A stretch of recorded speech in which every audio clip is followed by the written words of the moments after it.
मैं हूं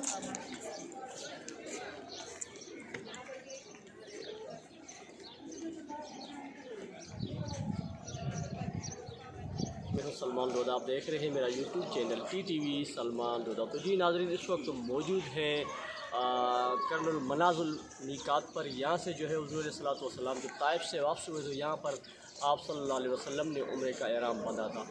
तो ये वो जगह है, पीछे आप मस्जिद देख सकते हैं, ये है मीकात की कर्नल मनाज़ुल मस्जिद है यहाँ पर। और यहाँ पर जाके हुज्जाज कराम जो ख़ासकर सऊदी अरब के जो मकामी लोग होते हैं यहाँ पर रियाज़, दमाम, तबूक, बाकी जो सऊदी अरब की जो जितने भी शहरी होते हैं जो बस के ज़रिए हज के लिए आते हैं, तो वो भी यहाँ से उम्रे का एहराम बांधते हैं और यहीं से उम्रे की नीयत करके निकलते हैं।